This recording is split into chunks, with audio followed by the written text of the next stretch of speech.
Hello everyone, my name is Akriti Mishra and I hope you all are doing well. तो आज हम cover करने वाले हैं अपना ये poem a road side stand which is written by Robert Frost.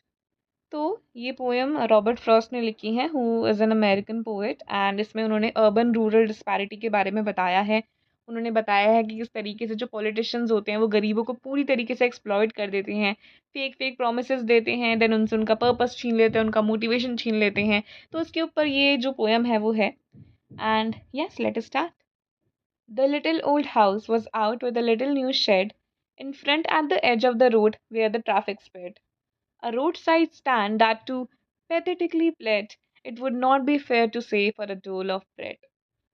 तो अगर ये पोएम देखें तो इसमें बोला जा रहा है कि एक लिटिल ओल्ड हाउस है। अब लिटिल ओल्ड हाउस से यू कैन इमेजिन कि गरीब घर के बारे में बात करी जा रही है, कैसे घर के बारे में बात करी जा रही है जहाँ पे जो लोग हैं वो गरीब हैं।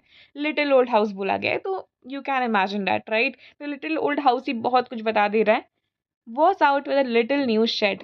अब लिटिल न्यू शेड उस पर जो है लगा दिया गया सो दैट एक शॉप का लुक दे दिया जाए। एंड ये कहाँ पर है? ये रोड की एज पर देखने को मिलता है, ठीक है। रोड की एज पर हमें देखने को मिलता है जहाँ पर ट्रैफिक काफ़ी ज़्यादा है, तो मतलब हाईवे वगैरह के एज पर ही आपको ये देखने को मिलता है। एंड वो गुजारिश कर रहा है, लेकिन डोल ऑफ ब्रेड के लिए नहीं, मतलब कि रोटी के लिए नहीं। ऐसा मत सोचो कि वो बेग कर रहे हैं, नहीं। उन्होंने अपना प्रॉपर जो है ये बिजनेस सेटअप करा है, स्मॉल बिजनेस ही सही, बट उन्होंने अपना स्मॉल बिजनेस सेटअप करा है उस पैसों के लिए, उस पैसों के लिए जिसने कि सिटी को चला कर रखा है, जो कि सिटी को कभी मुरझाने नहीं देता है। तो ये चीज़ है। अभी जो लिटिल न्यू शेड है ना, ये कहीं ना कहीं उनकी होप दिखा रहा है कि भले ही वो गरीब है बट स्टिल उन्होंने अपना ये स्मॉल बिजनेस सेटअप करा है इस आस में कि जो सिटी पीपल हैं वो अब थोड़ा पैसे खर्च करेंगे, कुछ चीज़ें लेंगे। तो उन्होंने कहीं ना कहीं अपना ये ट्रस्ट दिखाया है सिटी पीपल के ऊपर कि वो हमसे कुछ खरीदेंगे। तो कहीं ना कहीं ये जो लिटिल न्यू शेड लाइन है ये उनका होप दिखा रहा है। एंड ये कहीं ना कहीं एज ऑफ द रोड पर है। अभी जो एज ऑफ द रोड है ना, ये बहुत कुछ सिंबलाइज कर रहा है। ये सिंबलाइज करता है कि किस तरीके से वो लोग मार्जिनलाइज्ड हैं, ठीक है। तो ये कहीं ना कहीं ये सिंबलाइज कर रहा है। अब जो रोड साइड स्टैंड है वो प्लीड कर रहा है, ये कहीं ना कहीं पर्सोनिफिकेशन यहाँ पे देखने को मिलती है, ठीक है।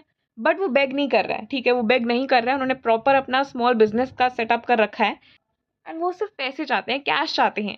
वो कैश चाहते हैं जिसने कि सिटी को कभी मुरझाने नहीं दिया है, जो कि इस शहर को कभी मुरझाने नहीं देता है, उसको हमेशा ग्रो करवाता है, जो कि इसके ग्रोथ के लिए इतना रिस्पॉन्सिबल है, बिकॉज कैश फ्लो होता है तभी ग्रोथ होती है। The polished traffic passed with a mind ahead, or if ever aside a moment, then out of sorts at having the landscape marred with the artless paint of signs that with N turned wrong and S turned wrong offered for sale wild berries and wooden courts. Okay, so ये मतलब चलता ही जा रहा है। इसमें बोला जा रहा है कि ये पॉलिश्ड ट्रैफिक, अब यहाँ पे ट्रांसफर्ड एपिथेट का यूज करा गया है क्योंकि ट्रैफिक पॉलिश्ड नहीं है। यहाँ पे लोगों के बारे में बोला जा रहा है कि लोग काफी सोफिस्टिकेटेड हैं, एंड ये काफी सिंगल माइंडेड है। ये चीजों को ऑब्जर्व नहीं करते हैं, ये इतना ज्यादा रश में रहते हैं क्योंकि सिटी पीपल हैं। एंड सिटी लाइफ में तो पता ही है कि लाइफ बहुत कॉम्प्लेक्स होती है, बहुत फॉर्मल होता है, ठीक है। ज्यादा ये लोग ऑब्जर्व नहीं कर रहे होते हैं, बस चलते जाते हैं, चलते भी नहीं भागते जाते हैं पैसों के टुवर्ड्स, है ना। तो इसमें ये बताया जा रहा है कि भैया इनका तो माइंड एक तरफ है, ये ध्यान नहीं देते हैं इस रोड साइड स्टैंड पर क्योंकि ये काफ़ी सिंगल माइंडेड है, ठीक है, काफ़ी सिंगल माइंडेड है। तो ये इतना ऑब्जर्व नहीं करते चीज़ों को, ये बस चलते जाते हैं, भागते जाते हैं और ये इस रोड साइड स्टैंड को इग्नोर कर देते हैं। और इफ कभी भी ये अगर रोड साइड स्टैंड को गलती से देख भी लेते हैं ना, तो उसमें भी इरिटेट होने लग जाते हैं। आउट ऑफ सॉर्ट्स का मतलब है इरिटेशन, ठीक है। तो इसमें बोला जा रहा है कि अगर कभी गलती से नज़र पड़ भी जाती है ना रोड साइड स्टैंड पर, तो ये काफ़ी इरिटेशन दिखाने लगते हैं, अपना काफ़ी डिसअपॉइंटमेंट दिखाने लगते हैं, because they do not like the presence of that road side stand. And उसमें भी कंप्लेन करने लग जाते हैं कि तुमने तो जो है नॉर्थ साइन अच्छा नहीं लगाया, साउथ साइन ढंग से नहीं लगाया, तुम्हें तो कुछ पता ही नहीं है, तुमने तो ये लैंडस्केप को ही खराब करके रखा है। मतलब कि जहाँ पर ये रोड साइड स्टैंड है वहाँ पर शायद ब्यूटीफुल सीनरी होगी, तो ये कहते हैं कि तुमने यहाँ पे अपना रोड साइड स्टैंड लगा करके पूरा लैंडस्केप ही खराब कर दिया है। Offered for sale wild berries and wooden quartz. अब इनको ये नहीं दिखता है कि वो क्या सेल करते हैं, इनको बस ये दिखता है कि उन्होंने नॉर्थ साइन अच्छा नहीं लगाया, उन्होंने साउथ साइन अच्छा नहीं लगाया, बट इनको ये नहीं दिखता है कि वहाँ पर वो लोग वाइल्ड बेरीज भी बेच रहे हैं, स्क्वॉश भी बेच रहे हैं। इनको ये सब नहीं दिखता है, इनको सिर्फ ये दिखता है क्योंकि ये लोग नेगेटिविटी पर ही फोकस करते रहते हैं, काफ़ी सिंगल माइंडेड है ना, तो नेगेटिविटी पर ही फोकस करते रहते हैं। और beauty rest in a beautiful mountain scene. ऐसा भी नहीं है कि ये लोग थोड़ा रुक जाए, थोड़ा ब्यूटीफुल माउंटेन सीन को देख ले एंड उसी में जो है थोड़ा खरीदने का भी सोच ले, नहीं।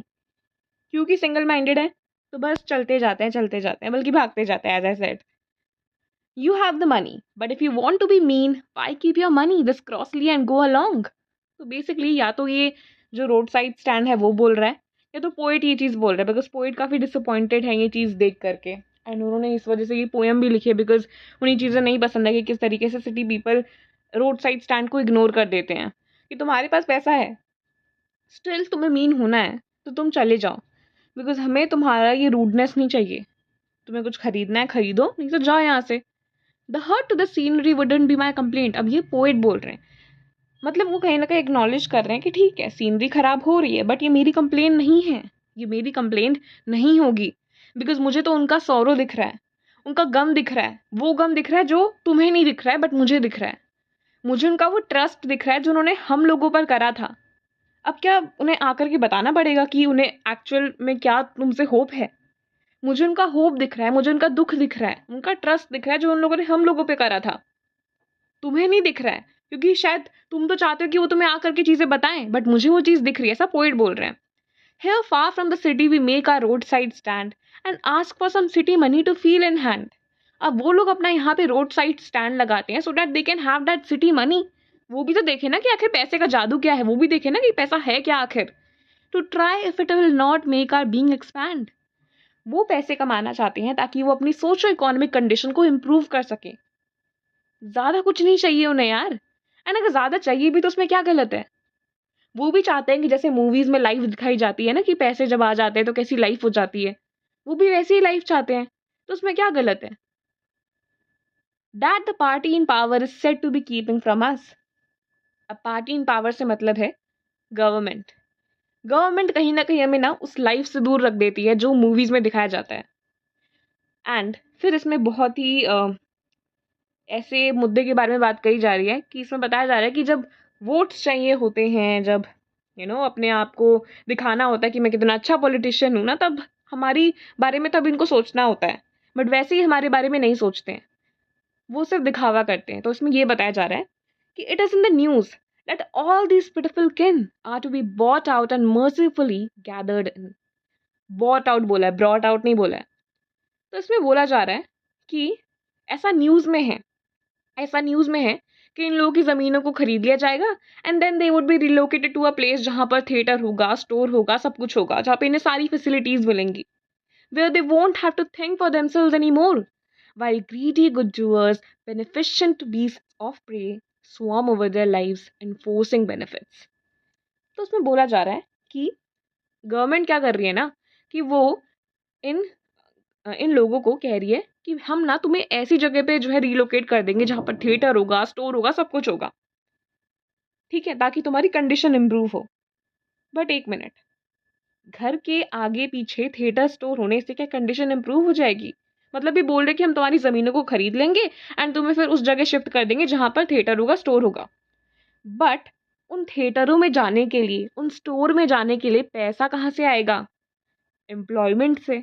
मतलब गवर्नमेंट ना सिर्फ दिखाने के लिए चीजें कर रही है, उनको कोई काम होगा लैंड से इसलिए वो खरीद रही है, वरना उनको इन विलेज पीपल के बारे में कुछ मतलब नहीं है, मतलब उनको कोई फर्क नहीं पड़ता है कि ये कैसे रहे कैसे ना रहे। तो कहीं ना कहीं ये दिखा रहा है कि किस तरीके से government is very much invested into cities but not villages. Rural development के बारे में कोई इतना नहीं सोचता है, इसमें ये बताया जा रहा है। एंड इसमें बोला जा रहा है कि ऐसा बोला जा रहा है कि तुम्हें वहां शिफ्ट कर देंगे जहाँ पे थिएटर होगा, स्टोर होगा, बट उनके सोर्स ऑफ इनकम का क्या? एम्प्लॉयमेंट अपॉर्चुनिटी का क्या? मतलब रूट कॉज को एड्रेस नहीं कर रही है गवर्नमेंट। गवर्नमेंट सिर्फ दिखा रही है कि वो इनके बारे में सोच रही है, बट अगर सोचना होता तो वो एम्प्लॉयमेंट के ऊपर फोकस करती, जॉब्स के ऊपर फोकस करती, ना कि इन चीज़ों के ऊपर कि थिएटर होगा, स्टोर होगा। बिकॉज वहाँ पे जाने के लिए तो पैसे चाहिए और पैसों के लिए तो जॉब चाहिए ना। Where they won't have to think for themselves anymore. वही fake promises. While greedy good doers, beneficent beasts of prey swarm over their lives enforcing benefits। अब इसमें बोल रहे हैं कि गवर्नमेंट ना बस उन्हें बेनिफिट्स के सपने दिखाती रहती है कि तुम्हें ये बेनिफिट दे देंगे, वो बेनिफिट दे देंगे, बट एक्चुअल में जो उनकी रूट कॉज है ना उसको एड्रेस नहीं करती है। That are calculated to soothe them out of their bed and by teaching them how to sleep they sleep all day, destroy their sleeping at night the ancient way. Government कुछ नहीं कर रही है, बल्कि सिर्फ उनसे उनका लाइफस्टाइल छीन रही है। उनका एंशिएंट लाइफस्टाइल जो है वो उनसे छीन रही है। वो उन्हें ना ऐसे सपने दिखा रही है जैसे कि वो सब कुछ कर देगी। वो जैसे इनको इतना जो है बेनिफिट से जो है भर देगी कि इनको अपने लिए कुछ करना ही नहीं पड़ेगा। एंड इस तरीके से कहीं ना कहीं वो अपना मोटिवेशन खो देते हैं, अपना पर्पस खो देते हैं। बिकॉज गवर्नमेंट उनको दिखाते हैं कि वही सब कुछ करने वाली, जबकि अल्टीमेटली उनको ही अपने लिए करना पड़ेगा जो करना पड़ेगा अपनी कंडीशंस को इम्प्रूव करने के लिए। Sometimes I feel myself. Sometimes I feel myself. I can hardly bear the thought of so much childish longing in vain. The sadness that lurks near the window, near the open window there. तो यहाँ पर basically poet बोल रहे हैं कि मुझे इनकी ये चाइल्डिश लॉन्गिंग समझ में नहीं आती है। जैसे बच्चे होते हैं ना, वो कुछ भी मांग लेते हैं, कुछ भी वो देख लेते हैं, सपना देख लेते हैं, वो लॉजिक वॉजिक का पाथ फॉलो नहीं करते।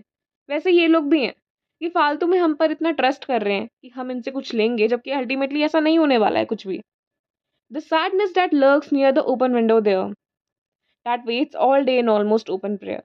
वो लोग बेचारे यही प्रे करने लग जाते हैं कि कब कोई गाड़ी जो है वो ब्रेक लगा दे, कब कोई गाड़ी जो है वो रुक जाए। Of all the thousand selfish cars that pass up, selfish cars में I feel यहाँ पर ट्रांसफर द एपिटेट है, बिकॉज कार्स सेल्फिश नहीं होती हैं, लोग सेल्फिश होते हैं। तो हमेशा इसी आस में रह जाता है कि कब कोई ब्रेक लगा दे, कब कोई जो अपनी गाड़ी रोक दे और हमसे जो है चीज़ें खरीदे। बट एक्चुअल में ऐसा कोई नहीं होता है जो उनसे कुछ खरीदे या उनके प्राइजेस वगैरह को इंक्वायर करे। एंड अगर कोई रुक भी जाता है and one did stop but only to plough up grass, what all they do is they ruin the grass in using the yard to back and turn around. कोई यू टर्न लेने के लिए घास को खराब कर देता है, घास को पूरी तरीके से रुइन कर देता है, बर्बाद कर देता है। And another to ask the way to where it was bound, तो कोई रास्ता पूछने के लिए रुक जाता है। And another to ask could they sell the gallon of gas? तो कोई उनसे पेट्रोल के दाम पूछने लग जाता है, गैस के दाम पूछने लग जाता है कि क्या यहाँ पे गैस सेल होती है। As if they can't see. No, in country money, the country scale of gain, the requisite lift of spirit has never been found. Also, the voice of country seems to complain. Basically, कभी ना इनकी condition improve ही नहीं हुई है। And इसीलिए country हमेशा, ये जो लोग हैं ना, ये हमेशा यही कंप्लेन करते रह जाते हैं, बट इनका कोई सुनता नहीं है। I can't help owning the great relief it would be to put these people at one stroke out of there pen. Poet इसमें कहीं ना कहीं डेथ के बारे में बात कर रहे हैं कि हम लोग तो इतने कंपैशनेट हैं नहीं कि हम लोग इनकी एक्चुअल में जाके मदद कर दें। तो क्या करें कि इनका जो पेन है वो एक बारी में ख़त्म हो जाए? क्या डेथ एक सोल्यूशन है?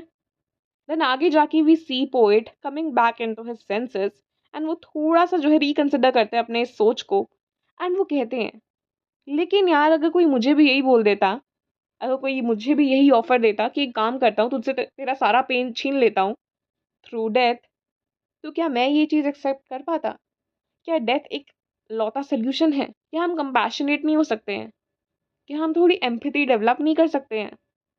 तो वो यही बोल रहे हैं कि क्या डेथ एक लौता सोल्यूशन है उनकी कंडीशन को इम्प्रूव करने का?